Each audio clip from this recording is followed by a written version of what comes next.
I'm talking to you today about Islamic ethics and decolonialization from the Certainties of Ma'ruf and Munkar. For those of you who are not very familiar with Arabic, Ma'ruf is generally seen as the good and Munkar as the bad, to the uncertainties of post this and post that. Thinking about my talk, I thought, I could easily have worked a very simpler title. But you know, these kinds of topics, regardless of how well prepared you are for them or not, they do end up on your CV. And so you kind of have to make them sound as sophisticated as possible and as... but in thinking about it, I thought, John, it could easily have just read Islamic ethics in the age of fluffing. In the age of fluffing in the service of the empire. So there you've got another take on where I'm going to go. Generally, when we think of, say, the two big posts that shape much of certainly academic discourse, and the other, if not consciously, very, very subconsciously, how we approach Islam or the study of Muslim societies. The two big posts is post-modernity and post-September the 11th. Post-modernity is shaping our intellectual discourse, academic discourse, and so on. We haven't completely examined how post-September the 11th shapes our discourse, but I do think that it shapes our discourse in a very, very significant way. I think not only the content of what Islamicists, people who work in the field of Islam, not only the content of what we write about, but also the very subjects that we choose. When I was in the United States, and it was one of the reasons why I got the hell out of here, when I was in the United States, I was astounded. I was here for about 8 years. I was astounded at how my own intellectual quest, my own work as an academic, were being shaped by the urgencies of American society. And there was a limit to how much I could put up with the urgencies of this society.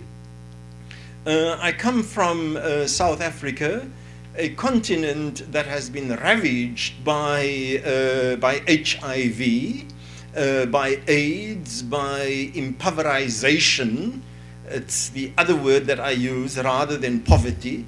When you say poverty or when you talk about slavery, you don't you think of these as agentless happenings, the poor. No, there is the impoverished. Economic systems create the poor. You talk about slavery. No. There is enslavement. There is an agent that enslaves people. There are systems. There are other people behind slavery. And so I try to avoid these words that doesn't attribute agents. So I speak about impoverization. I speak about enslavement rather than slavery or rather than poverty. And so I come from a continent that's been ravaged by impoverization, that's been ravaged by this HIV that has decimated in some parts of the world entire villages. But as an intellectual, I have to continuously, being in the United States, calm American anxieties about Islam. I have to continuously talk about Islam and peace. I have to talk about Islam and violence and non-violence. I have to talk about Islam and equality and how... No, the American Constitution is really very compatible with the Qur'an and so on. So I kind of just got fed up being shaped by United States urgencies. And I needed, to go back to South Africa so that I could begin to reframe what my urgencies are.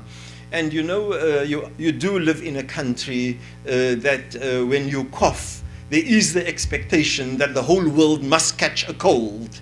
And if they don't catch a cold and cry with you and sympathize with you, there's something terribly wrong with them. And so September the 11th has significantly shaped how the academy, especially in the West, more particularly in the United States, shapes questions around Islam and so on, as has in a more longer term post-modernity. The big thing, though, about postmodernity is the idea of valuing heurism, of valuing tentativeness, the idea of valuing uncertainty, of grayness, that look, it's not black and white. Deconstructionism, can we look behind something and see what are the different things that lurks behind what is apparent? And so elevating uncertainty, the idea of uncertainty, the idea of heurism, elevating it to nearly a dogma. And I know that it sounds like a contradiction in terms. So this is the big idea, I think, that challenges stable ideas of what is right and what is wrong. But I do want to say that it's not simply ideas of postmodernity that has shaped our approaches to Islamic ethics. Inside the Islamic tradition, for a long time already, both scholarships and tendencies within the world of Islam, the Sufi tendencies, scholarship, for example, the Mu'tazili scholarship, more specifically, very kind of rationalist, probing and so on, never having certain answers. Inside Sufism, more specifically, the whole idea of linking knowledge to personal journeying, and knowledge and one being exposed to the truth, the more one journeys along the path of truth. May come across as a Sufi concept, but very Quranic one also in a verse, وَالَّذِينَ جَاهَدُوا فِينَا لَنَهْدِيَنَّهُمْ سُبُلَنَا, that those who strive in us, most Sufis say, strive in God, لَنَهْدِيَنَّهُمْ سُبُلَنَا, to them we shall show our ways. I had a colleague at a certain university who made a big fuss that was my phone, by the way, but my phone is on silent, that's why you didn't hear, who made a huge fuss about students' phones going off, and really threw tantrums. Well, this is years I heard from other students, who really threw tantrums when people's mobile phones went off. And then one day she threw a tantrum about this phone that kept on ringing. And people were very quiet. And then a student in the first row said, "Professor, that's your phone." Okay, good for her. Well, good for them, I think,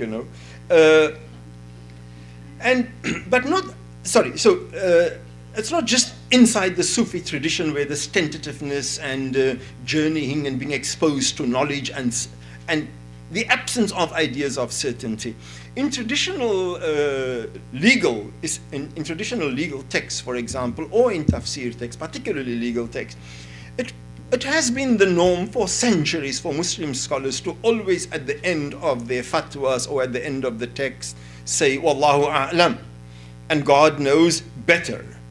So an element of uncertainty, an element of grasping, not quite sure, which today we think is characteristic of postmodernity, that an element of that has always characterized Islamic tradition, both in the Sufi tradition, validated in the Qur'an, and in the more scholarly tradition. Now, but far more than elevating heurism to a defining principle, the Islamic tradition generally is far more embracing of other concepts, of iman, of faith, having faith, and yaqeen, which is often which could be translated as certainty. So certainty, iman, faith, having faith as something essential. This has also been a far more central part, I think, of the Islamic tradition. And yet there is a sense to which both iman and yaqeen, faith and certainty, is also characterized by uncertainty. The whole idea, for example, of faith. Can faith move up and down? Can faith be increased? A verse in the Qur'an that says, the more you read and take this text seriously, فَزَادَتْهُمْ إِيمَانًا, they are increased in faith. Question of yaqeen is also an interesting one. There's a verse in the Qur'an which says, فَأْبُدُوا رَبَّكَ حَتَّى أَتَاكَ الْيَقِينَ, and worship your Lord until yaqeen comes to you. And the interesting thing about this verse is that generally the interpreters have always identified this as yaqeen, as death. And so in some ways, the only thing that we are certain about is death. Also meaning that you carry your life through in a state of uncertainty until you meet certainty. So there's always been elements, even around yaqeen and around iman, that denotes uncertainty in the midst of faith and faithfulness. I want to talk briefly about the question of binaries in the Qur'an and the problems that this presents for us in Islamic ethics, and how I think my way around some of this. And the question of binaries, of course, it's very often connected to what we describe as fundamentalism, where everything is seen as black and white. Binaries, I think, have enough of a basis in Islamic tradition for those who are committed to seeing the world in black and white to find support and to justify their own attitude inside the tradition. And I want to refer to three elements. The one is Islam's own socio-historical foundation. I want to talk briefly about the Qur'an, and I want to talk about the lives of prophets, very, very briefly.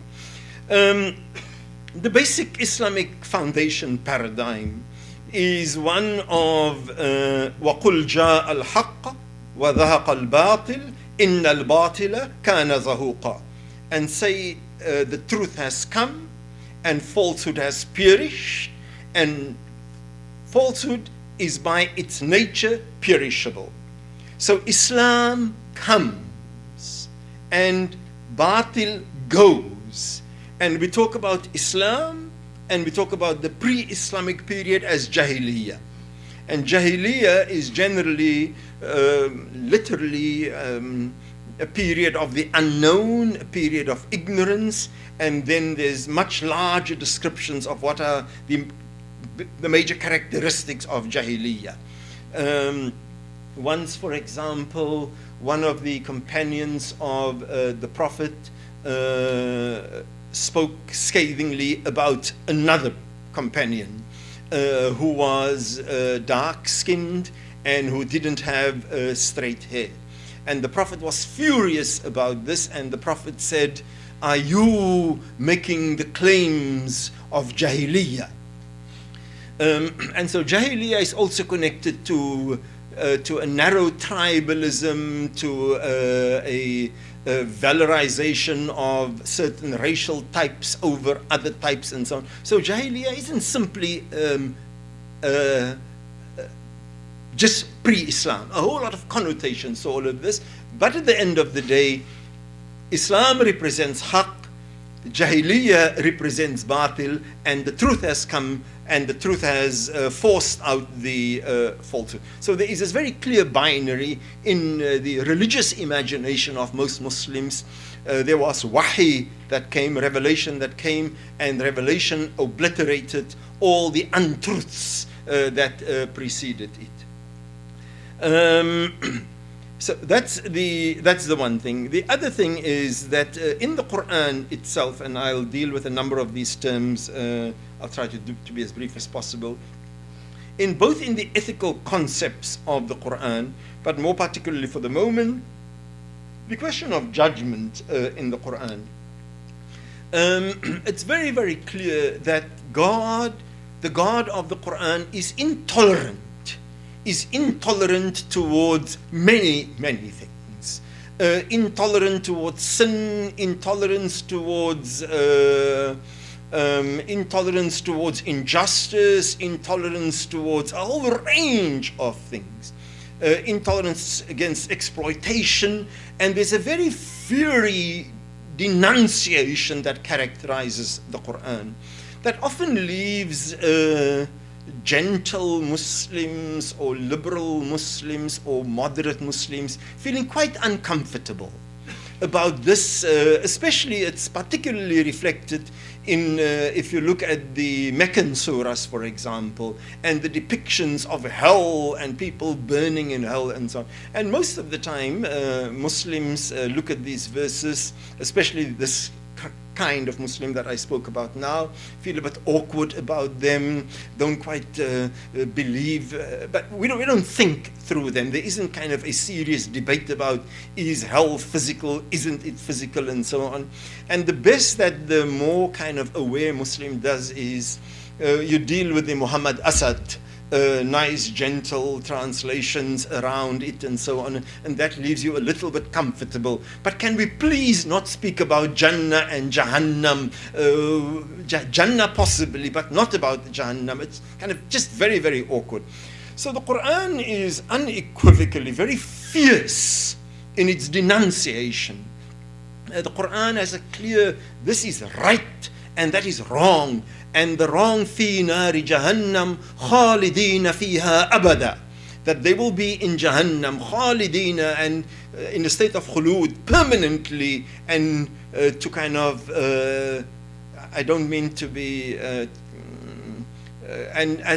to even flog, you know, a dead donkey. Khalidina fiha abada. Khalidina, khulud in the Quran has a sense of permanence also. And then the Quran adds for good measure, abada, forever and ever, forever and forever. So the Quran is explicit in its idea that there is a right and that there is a wrong. So first, the Islam and jahilliyyah. The second is the Quran itself. And the third is the question of prophetic lives. Prophets are people who, and this is why often when people write in Islamic studies, people sometimes say for example, we translate Sunnah as the prophetic precedent. In religion studies and in theology in general, a prophetic, that's not a correct translation of prophetic. In religion studies and in religion studies in general, certainly as I've understood it, prophetic means something else. Prophetic means to stand and to resist, to speak the truth to power. Prophetic isn't simply what a prophet did, like, you know, it was the sunnah of the prophet, say for example, to use his right hand instead of his left hand. So I always try to correct my students when they use prophetic in that sense. So the entire prophetic tradition, including the Muhammadan tradition, wasn't a tradition of, look, how do I consciously blend in? Prophets become prophets by virtue of standing up and making statements and denouncing Bashira wa Nadhira. They bring glad tidings on the one hand and they warn on the other. It's not just basharat. It is not just good news. It is good news and warning on the other. But of course, in liberal discourse, we're all about good news. So, you know, Islam is peace, bro. Islam is peace, you know. You're not supposed to say Islam is trouble. You're not supposed to, so it's about Jannah. It's not about Jahannam, because it's, we want to relax, man. We've just come out of this one burden of a week or two ago in Boston, and we don't know kind of what other burdens are waiting us again. And besides, you know, we haven't completely recovered from September the 11th. So please, be peaceful, bro, you know. We need it, man. Or you could get thrown under a subway. So, but prophetic lives isn't. Prophetic lives, regardless of our own urgencies to hear the opposite, prophetic lives isn't essentially about this. Prophetic lives is about, it's about challenging. I always put it to people, you give me the name of one prophet who came into this world and asked and made it his or her, and I don't care what you call your prophet. You can call him Martin Luther King if you want to. You can call him the Buddha. I don't care what you want to call your prophet. But give me the name of one prophet who came into this world and whose urgency was to fit in with the dominant culture. Not a single prophet came into this world and made it an urgency, a huge quest. How do I fit in? How do I stay below the radar? How do I make myself likable to society? How do I make myself acceptable to society? And so, so these are three, I think, significant bases for me in the Islamic tradition that seems to argue the case for binaries, problematic as binaries may be. Ethics in the Qur'an. Three dimensions, I think, in the Qur'an that there are to ethics. The one is the ethics of God, God's self, God as eternal, God as merciful, God as just, God as majestic. The second dimension is the humankind, God's relationship. Human beings' ethical response to God, and the ethical response to God for Muslims, it is outlined in the various injunctions and so on in the Qur'an. Islam can in fact be seen as the systematization of the ethical requirement, of what is ethical requirement of human beings or the Muslims to respond to God. And the third dimension to the Quranic ethics is humankind to humankind. How do we deal with each other? So these are broadly the three things in ethics that the Quran deals with. To come back then to the question of binaries and grayness. The Quranic language is filled with binaries, and I'll just mention some of them. The idea of kufr and shukr, of the idea of ingratitude and gratitude, the idea of bir, وَتَعَاوَنُوا عَلَى الْبِرِّ وَالتَّقْوَى وَلَا تَعَاوَنُوا عَلَى الْإِثْمِ وَالْعُدْوَانِ. Bir and taqwa, piety, God consciousness on the one side, ithm, sin and transgression on the other side, hasanat, good, and sayyi'at and bad, khair and shar, another term for good and bad. And so explicitly ethical terms are always couched in binaries in the Quran. In addition, there's a whole array of other fields in theology, for example, the whole idea of zahir and batin, the hidden, the transparent and the hidden, the muhkam and the mutashabi, the categorical and the allegorical. But not only are characteristics projected as binaries in the Quran, I think for a liberal discourse, far more problematic is that agents are also binarized, for want of a better word, in the Quran. You have kafir and Muslim. You have mujrim and muhsin, a criminal and a good doer. You have a shakir and a Muslim. You know, in this one verse that's often cited in gender justice discourse, إِنَّ الْمُسْلِمِينَ وَالْمُسْلِمَاتِ وَالْمُؤْمِنِينَ وَالْمُؤْمِنَاتِ وَالْقَانِتِينَ وَالْقَانِتَاتِ until the end of the verse. So there is a categorization of people. What then do we do with this absolute categorization of people on the one hand, and this absolutism on the one hand, in the middle of many of our own uncertainties, in an age when we search for goodness inside criminals?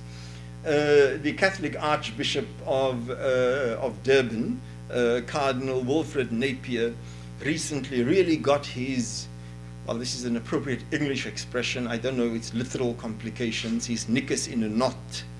And I'm not sure what other connotations that plays out for cardinals who all different kinds of dresses that they wear and so on. Anyway, the cardinal really got his knickers in a knot recently, got all tangled up in a very messy controversy when he tried to say that, sorry, are you imagining what does a cardinal with his knickers in a knot look like? You at the back, you were laughing. Were you just trying to picture what is a cardinal with his knickers? I can also imagine it's very funny. Anyway, okay, but don't think too far. Okay, let's get back to the subject. People at George Mason have really dirty minds. Anyway, can we continue imagining this cardinal in his knickers? Okay, let's go on. The cardinal really got into a mess recently when he started talking about pedophilia. And he started talking about pedophilia as a condition. You know, like it's an illness and it's a condition that must be treated. He took it a little bit too far to say we should treat it as an illness and not a crime. But look, you know, okay, the church is in a mess. The Catholic Church, I can say this today, I couldn't say this yesterday at Georgetown University. The Catholic Church in an even bigger mess, okay, regarding this kind of thing. And the guy did take it a bit too far when he tried to suggest that it's not a crime. But in some ways, you can understand the first part of what he said. It is a condition. It is an illness. Drug abuse at some levels is a crime. It is a crime at some levels, but at another level it is also a condition. And it is also understandable that especially if you have somebody on drugs in your own family, or if you have an addiction problem, okay? One must be careful that one doesn't just assume that it's people outside the room. Not you, if any of us have an addiction. It's understandable that we also want to humanize the problem. And so it is understandable that when the Qur'an talks about fasiq, a mujrim, a munafiq, a hypocrite, a criminal, a sinner, that we also have a desire to humanize this person. This is quite clear. I want to focus just on two terms quickly before I wind up and say some of the things that I've been wanting to say since the beginning. The question of munkar and the question of ma'ruf and munkar, for example. Ma'ruf, the good, and munkar, the evil. So, these two terms permeate the Quranic language, the Quranic approach to the world. Amr bil ma'ruf wa nahi anil munkar.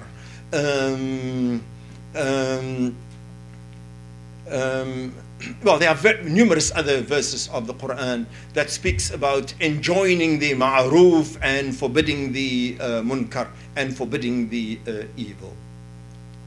But it's fascinating that the term ma'ruf for good, while goodness, God has the prerogative to define goodness, and there's been whole theological discussions about what is good. Is good what is defined by society, or is good what is good because God has determined that certain things is good? Ma'ruf comes from arafa, from to know. And so ma'ruf was assumed to be the known in Arab society, the known. And munkar is the detested. But the known and the detested, all of this assumes some kind of sociological origin or basis. The known is something that happens between people. The known is something that God tells you, particularly in Sufi discourse, you encounter truths and so on. But the socially known, the sociologically known, the judgmentally known, I know that this is wrong. You don't fart in polite company. All of us know that it is wrong. You can do so with your brothers and sisters inside the house. Your father may have more liberties to do so than your mother in our society, but you don't do it, okay? It is ma'ruf, it is known. Of course, if you're part of my family, then the ma'ruf is for people to do it Nobody finds it funny. You just carry on talking. It is the norm. It is the ma'ruf. So the ma'ruf in our family differs a little bit from the ma'ruf in ordinary polite society. The interesting thing, I'm sorry, I'm not going back to my analogy, but the interesting thing about ma'ruf is that it assumes the socially known. So here, the Prophet comes along, appropriates all of these local terms, and in many ways gives it a radically new flavor. Take, for example, the concept of karama. In Arabic society, karama was connected to dignity, but the dignity connected to lineage, the dignity connected to wealth, the dignity connected to social status inside the society. The dignity connected to generosity, but generosity that comes from the tribal chief that's able to throw huge banquets and so on, displays of his own wealth. So the Qur'an comes along, doesn't abandon the concept, a very valued concept in Arab society at that time, but comes along and gives it a completely different spin. Inna akramakum indallahi atqakum. That the noblest amongst you, the most akram, the most kareem amongst you, is the one who is closer to God in trembling, closer to God in piety. So it appropriates all the dominant terms of that society, of Meccan society, but spins it in some ways, and gives it a new meaning. And so ma'ruf, the known, is quietly taken into another realm, and the known is then reshaped by the Prophet and is given a new ideological or a new religious content. So while on the one hand we have all of these terms in the Qur'an that seems to really pit one category of people against another, the reality is that these categories were also reframed and reshaped by the Prophet and certainly by the Qur'an.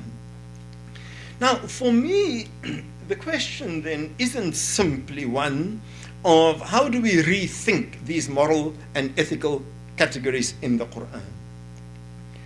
But the larger question is, in whose interest do we want to rethink the Islamic tradition? In whose interest do we want to reshape our legacy? The shaping and reshaping of legacy, this is an old story. From the word of ma'ruf to how religion just functions all the time. It's this despite our insistence or the need for our faith to hold on to an essence and to say that really my beliefs come from the Qur'an or from the Qur'an and Sunnah or Qur'an and Hadith, how it is being seen more and more rather than Qur'an and Sunnah. The reality is that it is also shaped by your context. I mean, earlier on I spoke about how the current political context is shaping attitudes towards Islamic studies. So there is a moral complexity to all of this.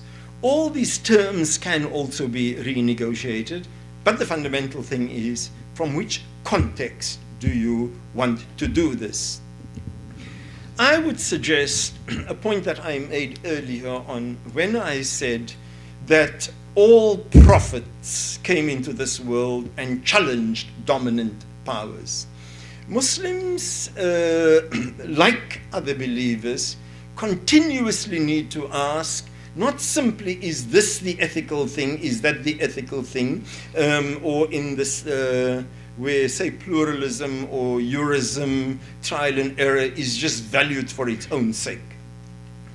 I think decolonialization asks that you continuously look at what is your center and what is your periphery. In my example of refusing to acknowledge the United States and its urgencies as my theological center, going back to South Africa, now it is true that in South Africa, I live in a big city, I live in a middle-class suburb. So I must be careful that I don't come here and just flaunt marginalized credentials.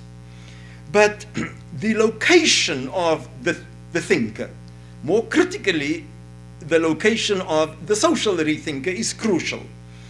I believe, and now I speak as a Muslim, I believe that Muslims have a responsibility to locate their theological thinking on the margins of society.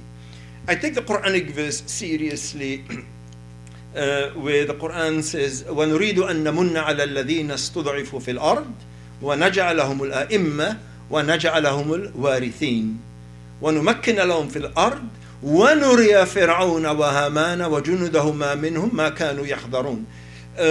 And we wish to be gracious to those who had been humiliated in the earth, to make them the inheritors and to establish them. But then also the Quran states an unpleasant one. وَنُرِيَ فِرْعَوْنَ وَهَامَانَ وَجُنُودَهُمَا مِنْهُمْ مَا كَانُوا يَحْذَرُونَ. And we want to show Pharaoh and Haman the materialization, the concretization of the very things that they feared. And so it's not a question of let's just be nice. There's also the imperative to struggle against Pharaoh. It's not just about how do we fit in with Pharaoh. How do we make Pharaoh feel comfortable with having us around?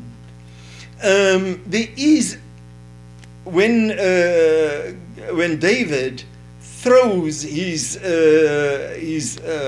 catapult at Goliath.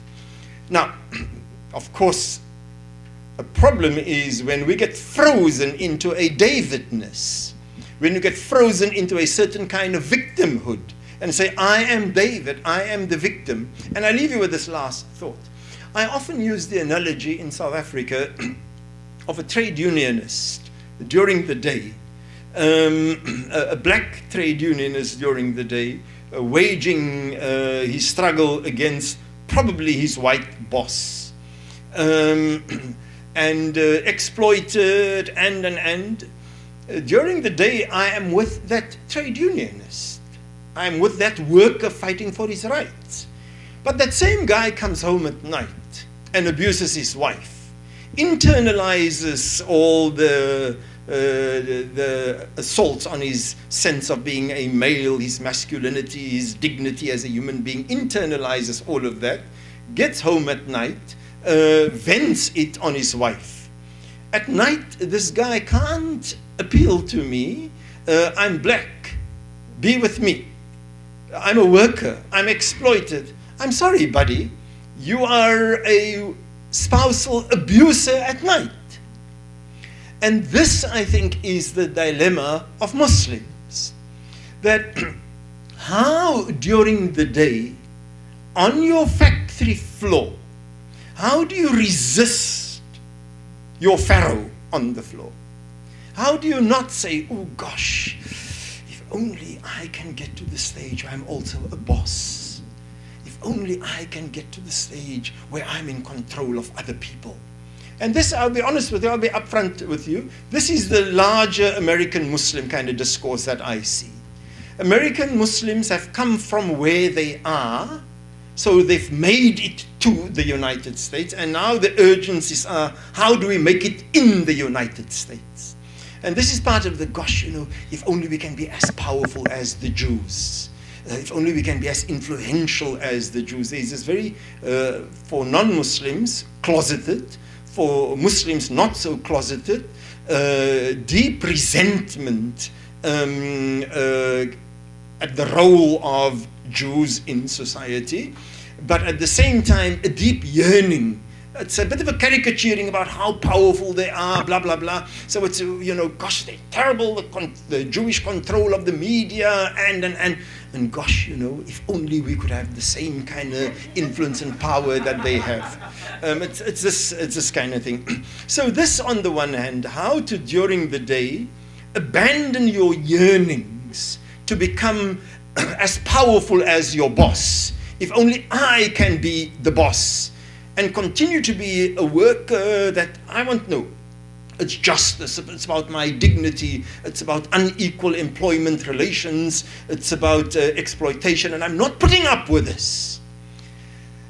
This challenge on the one hand, and rethinking through the textual tradition in order to fortify you and strengthen you in your struggles there on the factory floor.